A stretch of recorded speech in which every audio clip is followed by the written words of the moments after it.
we'll be starting with the event now, ma'am. Yep, sure. Education is not just about going to school and getting a degree. It is about widening your knowledge and absorbing the truth of life. For every aspiring Christite preparing themselves to face the future world, we present to you DAKSH 2023. Members of the audience, a very good afternoon to one and all present here.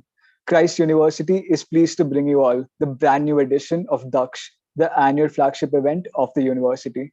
My name is Arun Shyama Prasad, and I shall be your MC for the day. DAKSH, the annual education and career guidance fair hosted by the Student Council of Christ deemed to be University, is a one-stop destination for all things education. At DAKSH, you get to witness exclusive opportunities and imperative student guidance, acquire varied knowledge, and make informed choices regarding your education and your career. Without any further ado, we present to you today's session, Careers Beyond Disciplines. It is a great pleasure to have with us the esteemed speaker, Dr. Jahnavi Phalkey. Dr. Jahnavi Phalkey is a filmmaker and historian of science and technology. Formerly at the Indian Institute, she is now the founding director of the Science Gallery based out of Bengaluru. She was a fellow at the Wissenschaft College in Berlin and was on secondment to the Science Museum London as an external curator. She is on the editorial board for the British Journal for the History of Science, History and Technology. She is also the director of a documentary film called Cyclotron, which was released in 2017. Ma'am, we request you to address the gathering. Thank you. Thank you, Arun, for that generous introduction. Hello, everyone. Those of you sitting there, or maybe, forced to sit there, and those of you sitting at home. Let me share a few thoughts with you on thinking about careers beyond disciplines. So I'll start by telling you a little bit about my own journey. And following that, share with you a little bit about what we're doing at Science Gallery Bengaluru to encourage thinking about careers that go beyond disciplinary training. So as many of you probably are already, not probably, you're actually in the middle of it, so you're very acutely aware of the fact that in India, we are unique in creating education in silos, right?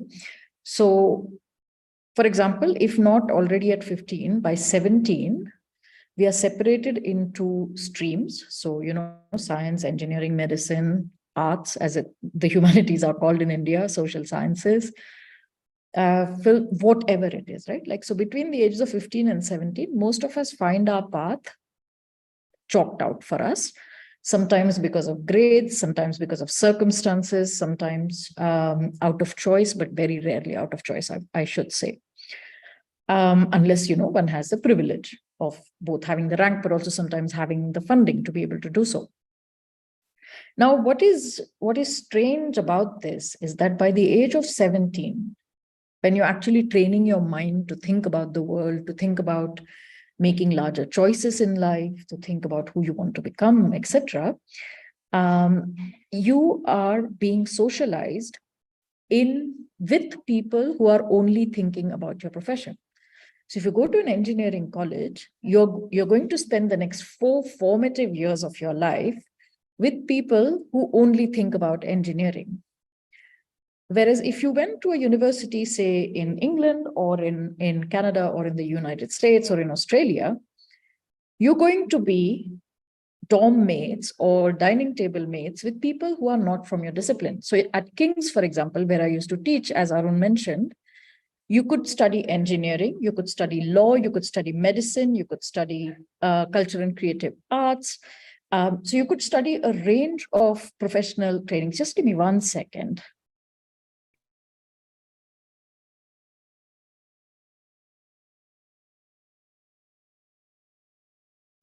Yeah, so you could study anything from engineering to law to medicine to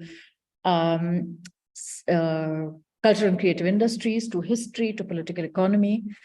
So that was one thing, which meant that you could be staying in a dorm where your next door roommate was a cinematographer and you were a physicist, or you were a historian and you would be having dinner with an engineer, or your lecture hall was shared with someone else, so on and so forth.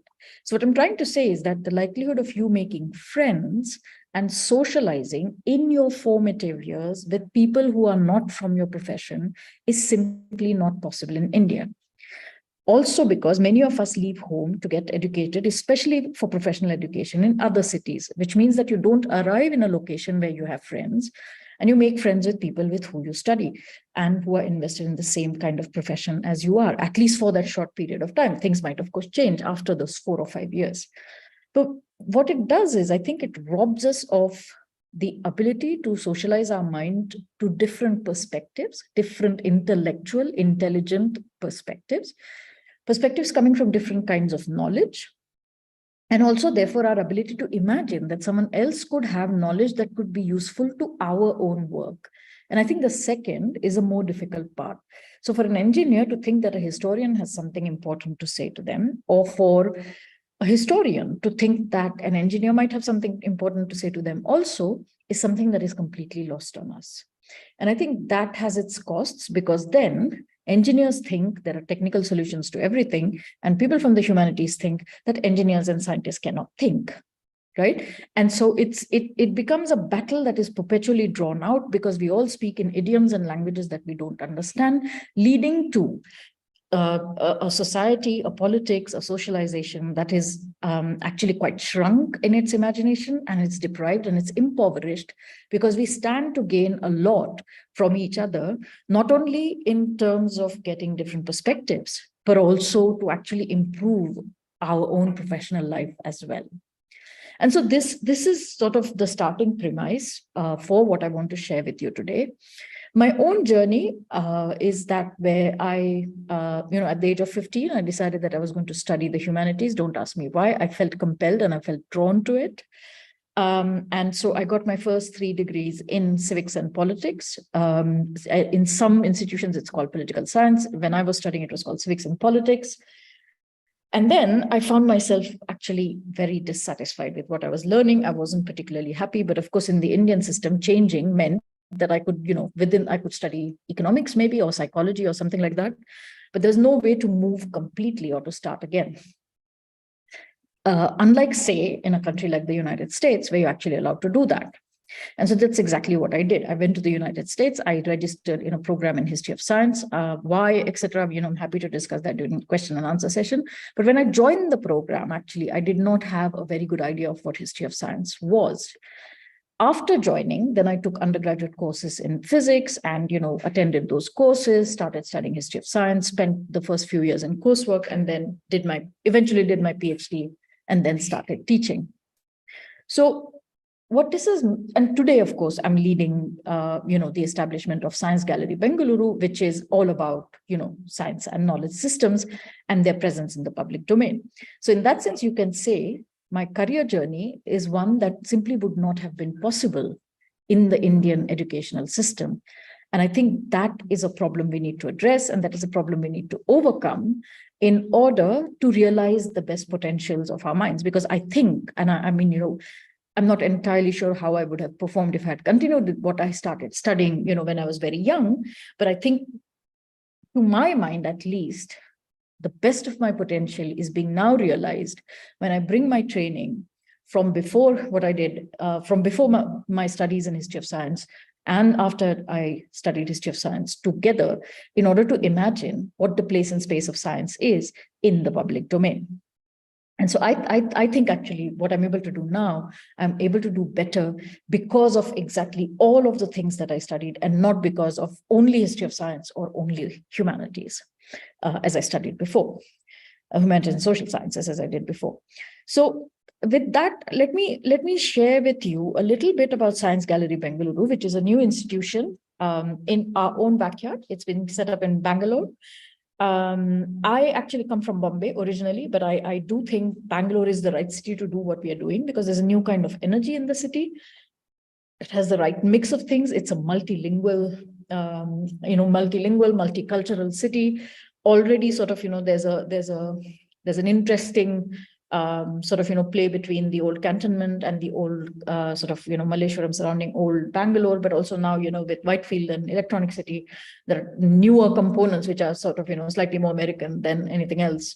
Also coming in. And then, of course, in Electronic City and Whitefield, you have people from all over India coming in. And therefore, I think Bangalore is in the middle of becoming a very different kind of city, offering, therefore, the chance to mix up things and try to do something different if one was so inclined.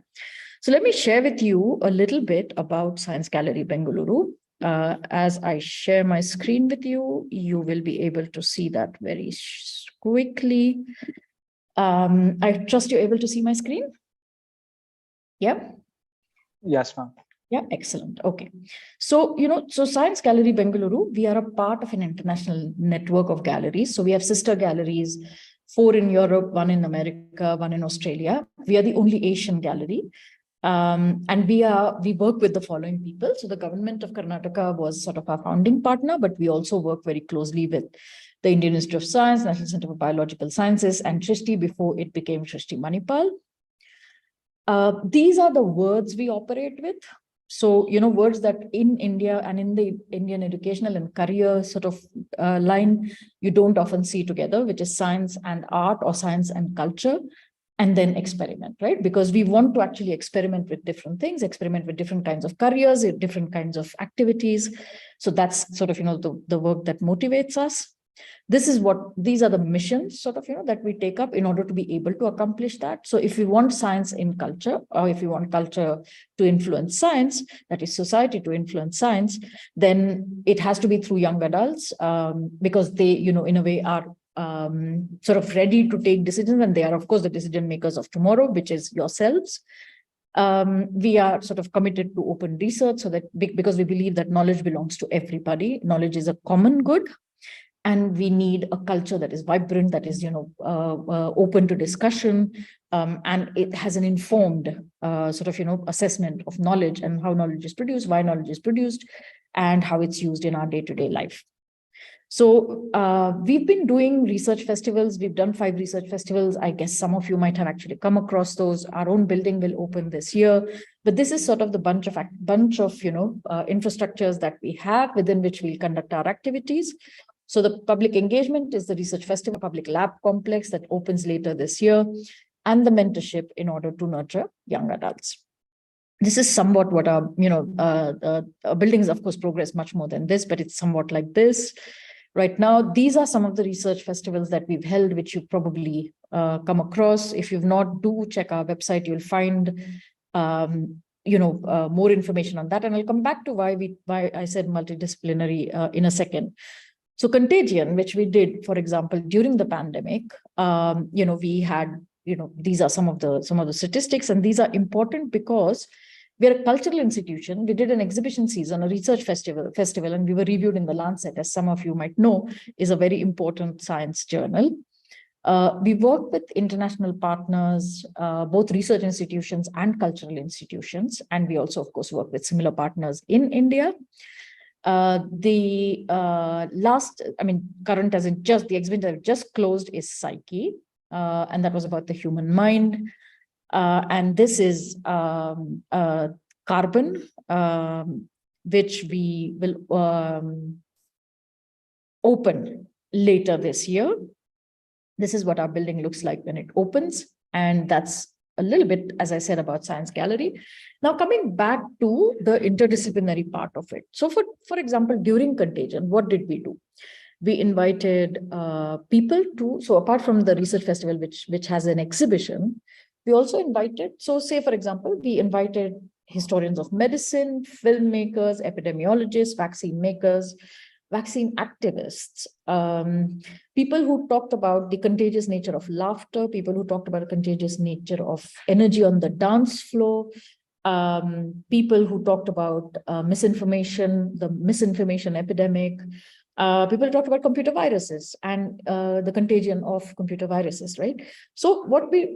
So essentially what we tried to show is that beyond, there is something called contagion, which is the spread of ideas, behavior, diseases, but it can be understood equally rigorously through no matter what discipline you approach it with. right? And therefore, that all disciplinary knowledge matters. While the depth and method of a discipline matters, one should always be aware of borrowing from and learning from different disciplines, right? So when I say a career beyond disciplines, or when I say thinking beyond disciplines, I don't mean to negate the rigorous nature of training that disciplines bring, because disciplines allow you to develop tools, they allow you to develop your mind. But beyond that, once you have that, in your pocket, you ought to develop a toolkit that actually exceeds and transcends that, in order for you to be able to practice your career in a far more meaningful manner. And so that's what we try to do so what we do is we take our master classes and workshops. So for example, we take our exhibits and we have master classes and workshops around them, where we invite artists and scholars to work together to explain those exhibits to our young audiences. We do the public lectures, as I already mentioned. We also do tutorial sessions around those, where young people get to ask senior scholars, why did you do what you do? How many times did you fail? Did this work or did this not work? For example, right? Then we also organize a film festival, because films have in them embedded cultural knowledge, which is also equally important. And we get scholars to discuss with film directors. And apart from that, we also do open games. So we develop games sometimes. So I'm talking about video games and online games. We also get access to open source games as well. And we offer those, we curate those together. We curate playlists, etc. And then we have performances. So just to give you an example, when we did an exhibition on water, we asked Rahul Ram, who's the lead vocalist of the band Indian Ocean, to come and speak to our audiences, because many of us, for example, are not aware that Rahul Ram got his PhD in toxicology from Cornell, after which he was working with the Narmada Bachao Andolan, and then he formed the band, and they've been singing many folk songs as well. And so he spoke about his journey with water through all these years, and what his training in science meant for him, what his work with the Narmada Bachao Andolan meant for him, and the new work that he does with the band. Just a second.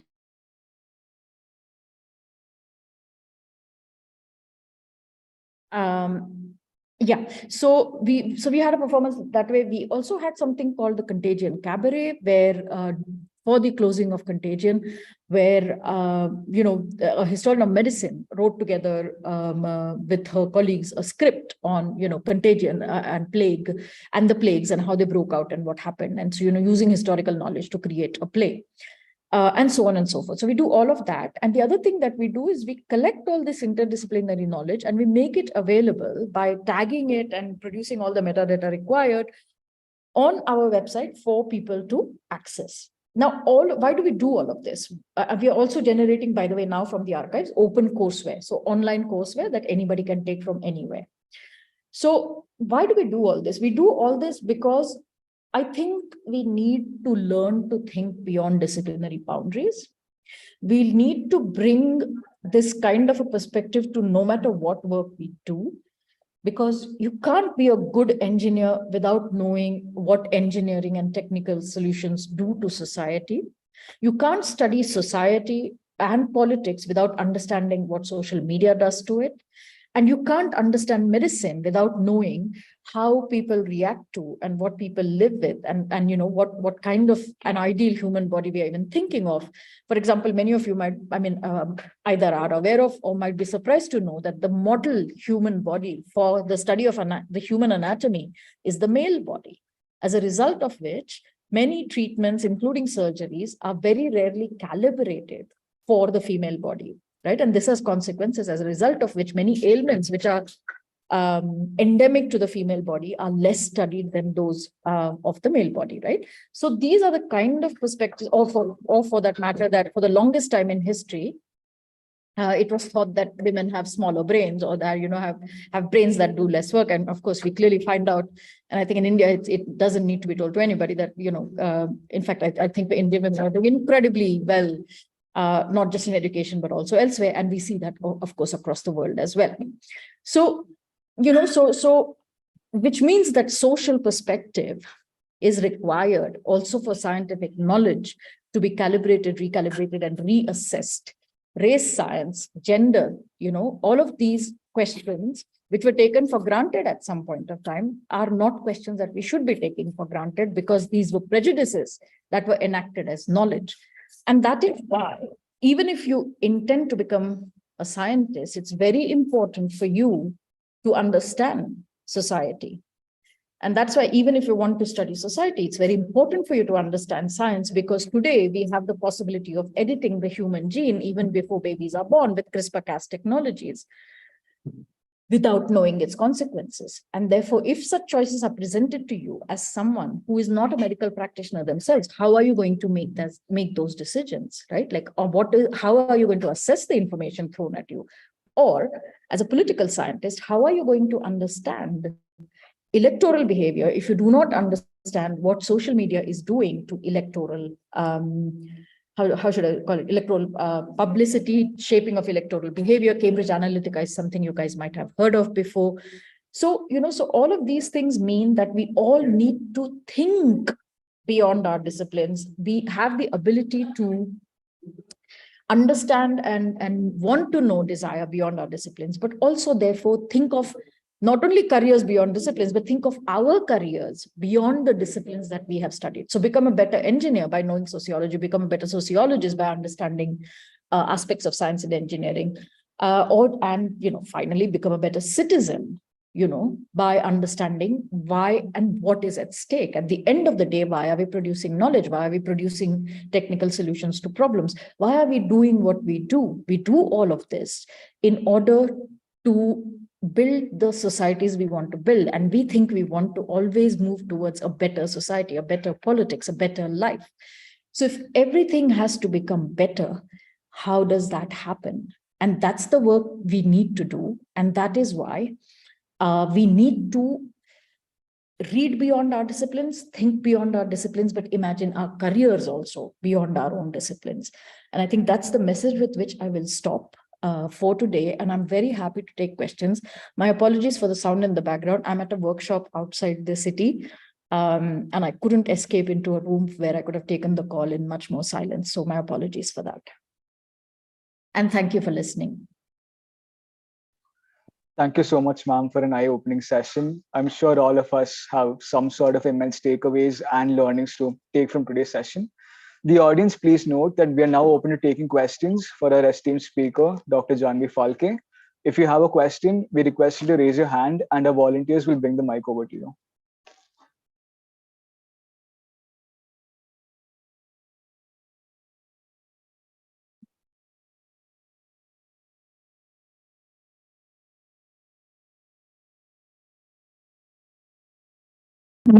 Am I audible? Good afternoon, ma'am. I have a question. Why is brain drain a major issue in India? According to you, what do you think this happens? Why do you think this happens?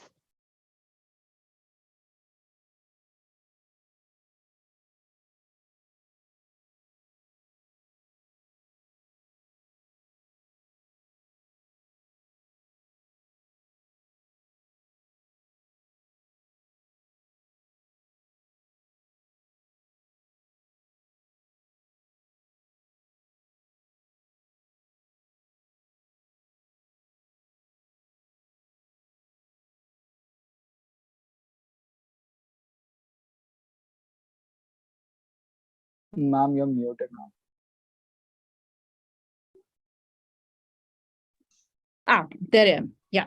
Sorry, I was speaking to myself all this while. Yeah. So the question was, why is there brain drain today in India, right? Can you hear me? Yes, ma'am. Yeah. So, I think there's less of a brain drain in India today than it was when I was younger. And there are several reasons why this happens. So this is something that I always say to my colleagues and students. If you think of the state of Karnataka, it's approximately the size of France. If you think of the state of Maharashtra, it's approximately the size of Germany. If you look at Paris, Paris alone has at least 25 world-renowned universities. Do we have 25 world-renowned universities in the entire state of Karnataka, right? And so this is a question I ask, not to deride our universities. I think we have some incredible institutions in this country. But what I'm talking about is scale. What does it take to educate and get ready for professional life a population of this size? And we simply do not have the number of institutions that are required to make this happen. As a result of which, I think many of us who can leave, and many of us actually who can are beginning to come back as well. So that's one of the reasons. I think we simply lack the number of institutions that are required at scale in order to address simple education and training for professional life of our population. The second, of course, is lack of opportunities in certain areas, right? So if you look at humanities and social sciences, for example, the kind of careers we can imagine here are very few. There are very few universities with, proper, well, not just universities, but I mean, how many museums do we have, for example, right? Like which is sort of another set of institutions that people from the humanities or social sciences can work in. And so I think there are less career opportunities as well for certain kinds of fields. Of course, in IT, it's pretty good now. In biotech, it's incredible. But in humanities, it's actually quite low. And so I think those are some of the reasons that contribute to people leaving, those who can leave. And of course, others find a way to make that work for them.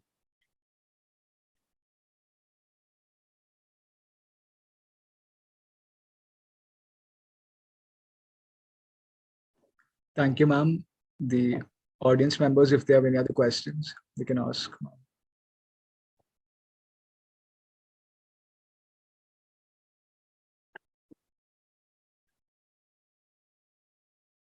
Ma'am, I have to just know what are the positive and negative changes you have seen in the science background. Positive and negative changes is for science education or professional life, or what about science? Ma'am, about the profession life. Over the years, what are the changes you have seen in it? May be positive or negative. Yeah. I mean, positive or negative is a matter of perspective, I think. And it's of course gets complicated. But what changes have I seen? I mean, I haven't lived, I mean, I've lived long enough, but not that long. But if I can, I mean, since I'm a historian of science, I can sort of, I am actually, I've probably lived twice as long as you are, more than twice as long as you have. So, just looking at the long 20th century, right? Like if you look at, say, 1900 to now, say up until about 1950, science was very much still, not 1950, actually the end of the 1930s, science was still a profession that could be carried out in one laboratory by, one person with a small team, etc., with, relatively less funding. But with the Manhattan Project, which is where the first atomic bomb got made, the scale of doing scientific research just completely changed. And so now it's much more collaborative. So if you look at papers, there are at times ridiculous number of co-authors, like sometimes in the hundreds. So science has become way more collaborative now than it was before. Science has become way more expensive now than it was before. So you require institutional support in order to pursue a scientific profession or a scientific idea. The kind of funding and institutional support you require now is much, much more than anything that was required before, say, 1950 anywhere in the world. That doesn't mean you can't still do small science. There are some fields that still lend themselves to doing smaller, what we call small science or less expensive science. But for the bulk of it, it has become so integrated into government, into industry, and into a range of things that, scaling up has become sort of, to my mind, the most distinguishing change in the last 50 to 60 years of doing science. So I think that's one change that has happened. Second is, I think, industrial research, of course, took strong roots during what is called the Second Industrial Revolution in Germany in the 1890s. And that was with the discovery of aniline dyes. That, of course, changed the world significantly, because after that came poison gases and, a range of other things. But what I'm trying to say is that industrial research has branched out of what we look at as basic research. So in that sense, the purposes for which scientific research is done has also become much more defined or organized than it was before. So if you look at, the time of Jagdish Chandra Bose, or if you look at even times before that, they were, or even, and even Raman for that matter, right? They identified questions and problems that interested them, and then they worked on it, right? Like, and that was true in the first half of the 20th century. But increasingly, that relationship to fundamental research, but for industrial use, right, has become more defined. So I mean, the entire CSR complex, right, the Center for Industrial Research, Council for Scientific and Industrial Research, they still don't call it only industrial research, they call it scientific and industrial research, right? Like, so scientific research but for industrial use, that has become more defined. Scientific research for defense use, that has become much more defined across the world in the beginning in the second half of the 20th century. So I think purposes for which scientific research is done or scientific education is provided, that has also become, kind of more, so that change, we can see that change. And because now, the pursuit of science is expensive and needs lots of support, you also see that it has become a more exclusive activity than before, right? And even more exclusive activity than before. Yeah, I mean, you see that in India as well, right? Like, it's a professional thing to, I mean, there are professional degrees, which is engineering and law and medicine and whatever. But even those who do basic sciences, there's a professional approach to it, right? Like, why do we do it? Because we know we are going to get a good job.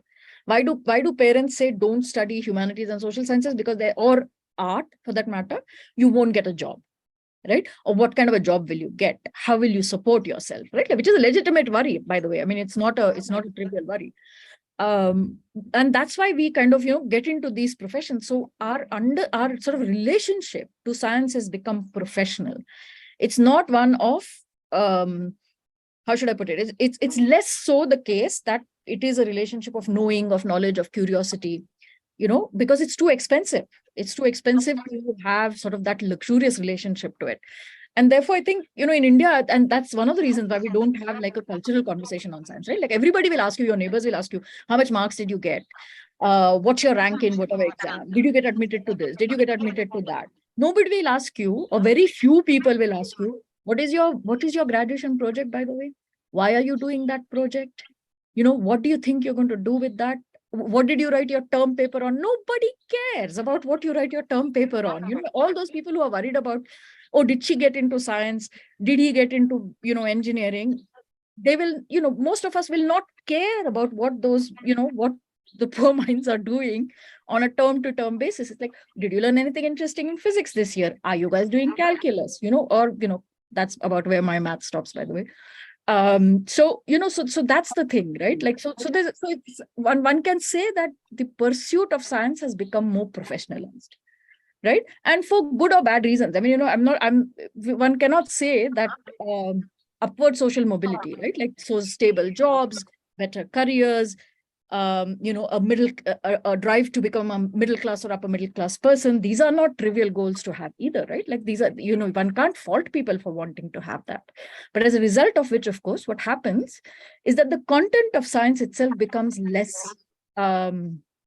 important to our minds. The fact that we get an admission into some course, the fact that we get a certain pay package, that the fact that we get into a certain kind of company, that becomes more important, right? And I think there are costs to that, there are consequences to that, as a result of which science itself becomes less interesting to cultural discourse, to cultural conversation, and it becomes more interesting for professional life. So I think those are some of the sort of observations I would make for what has changed around science, if you look at sort of broadly, first half of the 20th century, second half of the 20th century, and beyond. That is a pretty interesting take on science, ma'am. Over to the next question. Good afternoon, ma'am. Hello. My first question would be, could you kindly name any scientist that you admired in your course of education, and why you admired said person? And my second question is, what are your views about improving the education system in our country in the future? I have lots of views. So I have I've never admired one single person in my entire life. I've always liked various things about various people. I've liked something about someone, something else about someone, something else about someone. And, when I was younger, it was just, I think, just sheer arrogance. It's like, oh, I'm going to take what I like. And now as I'm much older, I see the value of it, right? Like I think I was able to learn a lot more from a lot more people. So I think one of the reasons why I say this is also because I think in India we worship people. We put them on a pedestal, and I think it's really, really wrong. It's really wrong. No matter what field, no matter what profession, no matter what practice, no matter what, one just should not do it. One should find what is valuable. I mean, of course, that doesn't mean you don't admire people. I do admire people. I'll give you a more clear empirical answer also to this. But I think one should admire people. One should learn from them. But you are you, right? And you should be able to realize that and at the end of the day, your priority should be you and your mind, right? And I'm not saying this in a selfish way. I'm saying that unless you become, to use new Instagram language, unless you become the best version of yourself, you're not of complete use to society, right?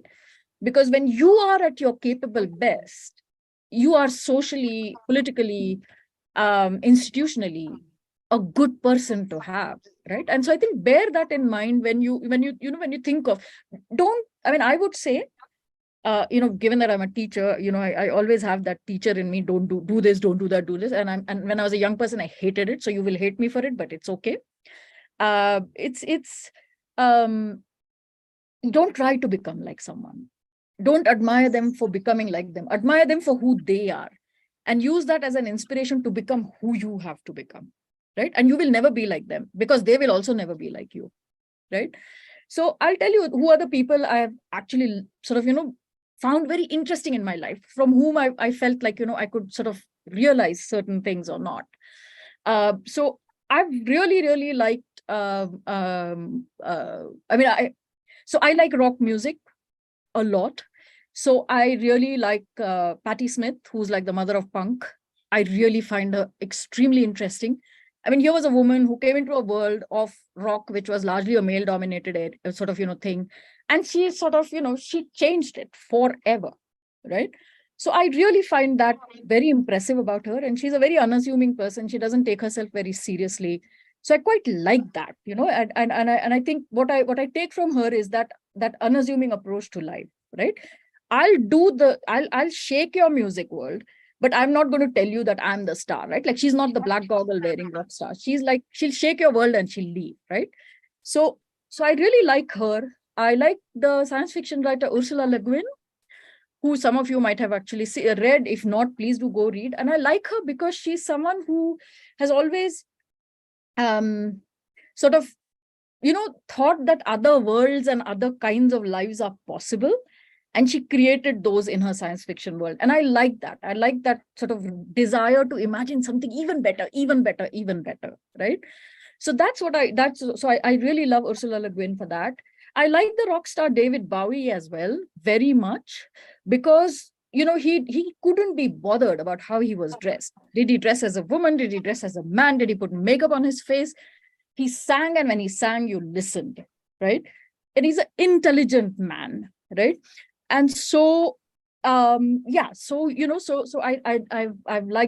liked him a lot, him and his work. I mean, when I say him, I mean his work, or Patti Smith's work, or Ursula Le Guin's work. So these are some of the people who informed my growing up years. Their attitude was more what I really liked. I know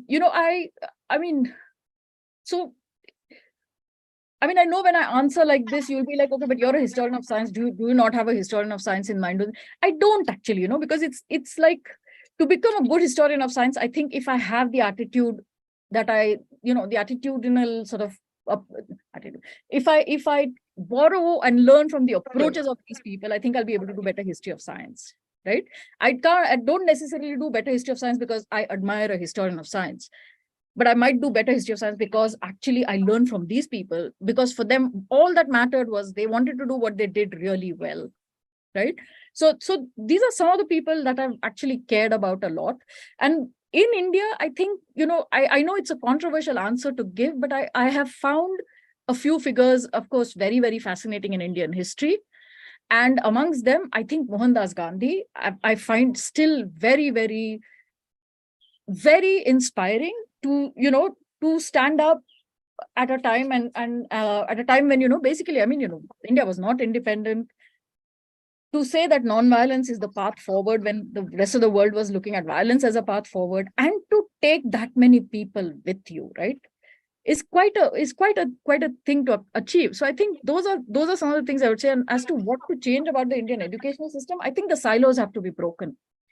We need universities. We don't need institutions of higher education. I think we need proper universities. We need, physicists to be having, as I said, dinners with historians to be having dinners with, cinematographers. They should be dating each other. They should be, all of those things. They should be getting drunk together, whatever else. I hope none of your professors are listening and they don't ban me from the next year.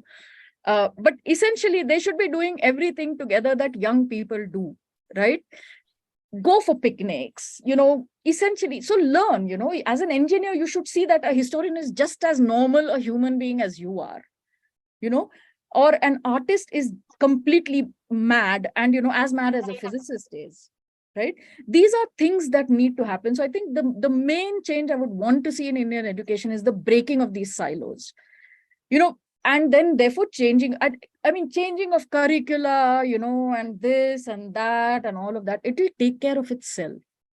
First, just break the silos, put young people with fecund minds together.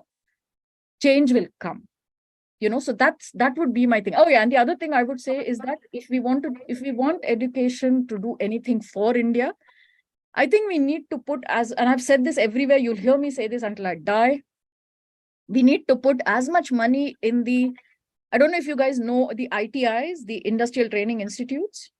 They are vocational training institutes run by the government.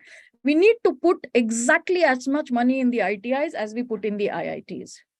That is the day you will see change, because then they will be trained better, they will be paid better, they'll be respected better, which means your doors will close, your windows will close, and you'll learn some humility in life. I think that those two things, if we are able to do, I think we'll find that the rest of it just follows.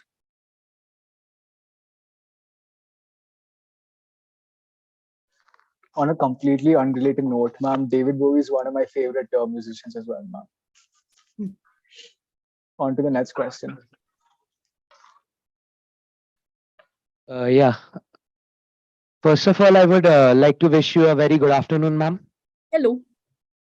My question to you was, as you've done your major abroad, what actually made you decide to come back to India, unlike most people who would either not come back or just try to work from abroad only? Yeah. Why did I come back?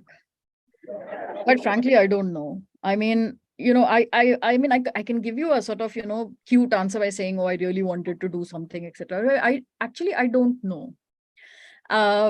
Basically, the opportunity to establish an institution from scratch came along, which is the Science Gallery Bengaluru. And when I sort of thought about it, I knew that kind of an institution is necessary for India. And I had the opportunity to be able to do that. So instead of like saying all the things that I now said, right? Ye hona chahiye, wo hona chahiye, this has to happen, that has to happen. Instead of saying that, when you get the opportunity to do it, you should do it, right? And so I said, okay, I'll come and do it. So that was that. It wasn't, it wasn't a grandiose, oh, I'll come back to India and I'll do this and do that. It wasn't that. But but that opportunity was immense, right? Like, because there's a chance to demonstrate what can happen when people beyond disciplines sit together. And I had that opportunity because I could go abroad. By the way, I went on scholarships. I mean, this wasn't, I didn't make my parents take a loan or anything like that. So, it's an important opportunity. And I've had, it's tremendous to have that chance to do something. So I said, okay, I'm going to do it and let's see what happens. And, here I am. So I wasn't planning on it. I didn't have this grand plan where, I will be one of those returnee Indians, etc. That doesn't mean, I still hold an Indian passport. So it doesn't mean, that I love India less or love India more, or nothing of that sort. It's opportunity, and it's the desire to see something change. Thank you so much, ma'am.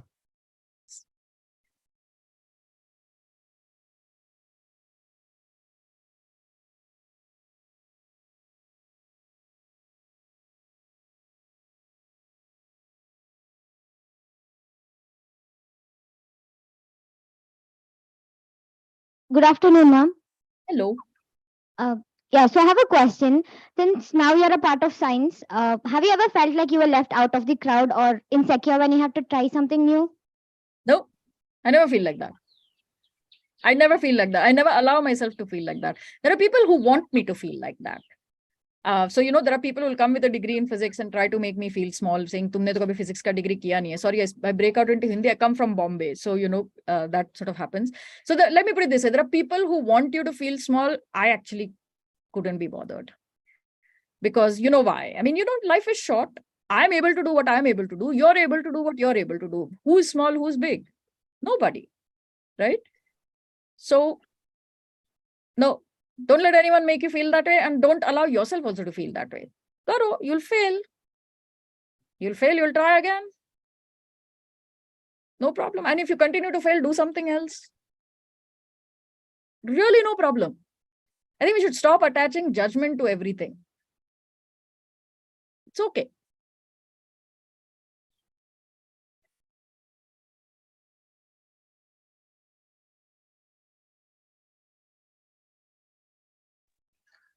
Thank you so much, ma'am. Do we have any more questions in the audience?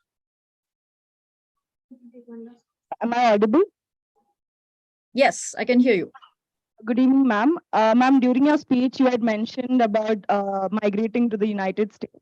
So I just want to know your take on Indian youth migrating to European states for better opportunities. So your voice just broke a little bit. Can you say that again?